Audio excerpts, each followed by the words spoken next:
As I'm walking through the streets of LA, dark, just walking, I notice a drive-by, and I get shot.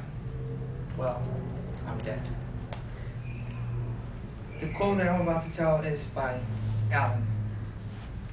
I'm not afraid to die. I just don't want to be there when it happens.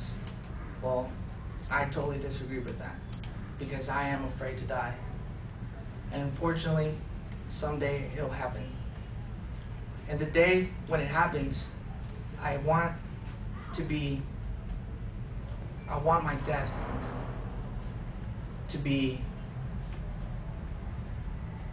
unfortunately, maybe someday it'll happen. We don't know when or how it's going to happen. But when the time comes, I want to be okay with my family, with my friends, and with anyone that's in my circle. My first point would be about my family. Unfortunately, right now, I don't have any family members here. The only one that I do have is my older brother. I have no cousins, no mom or dad. Dad passed away. Fortunately, had to grow up like that.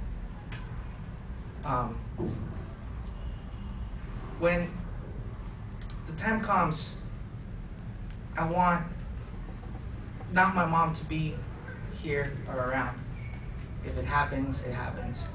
But I want to leave this world knowing that I was a good son and that I was okay doing everything that she told me to do. I was never a perfect son, never listened, did things that I shouldn't have done. But in the long run, I think I did a pretty good job. And my second point would be probably just friends.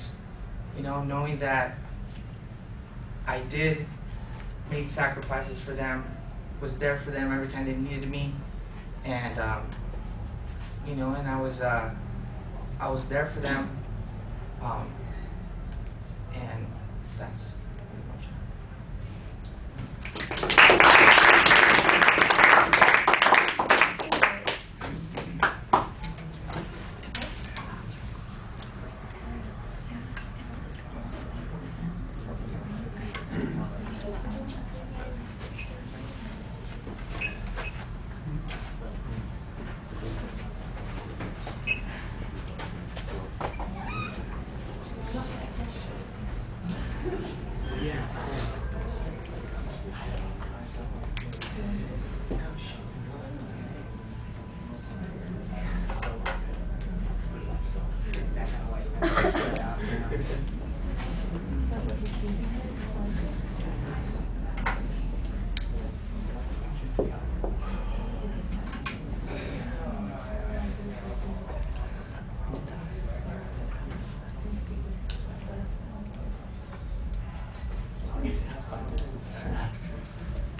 All right, I thought the example that you had was a little dramatic for the nature of the quote, but your point of view was pretty clear. There's no setup of the structure, so you want to preview a little bit more. When you get to the first point, I thought you had some good illustrations. When you got to the second point, you really didn't have anything to say, and at the end, you just kind of bail out on the speech at that point, and that, I think, is a little bit of a problem. On the presentation issues, you project your voice pretty well. There's good variety in your voice. Your pacing's a little odd. You seem to start and then stop and then start and then stop. You kind of have these sentences that just, and then they stop in an odd place, and then you get started again, and I think you want to develop a little bit more rhythm there, be a little bit more fluid. I thought that you had subdued expressions, but they were appropriate for what you were saying. You had very good eye contact with the audience. Like I said, the exit just kind of collapses in on itself. It doesn't seem like it's planned, and once you get to the second point in the speech, you've got the same issue going on. You are running out of excuse me, you kind of run out of something to say, and then you just stop. So you need to do that a little bit more smoothly. All right. Thank you.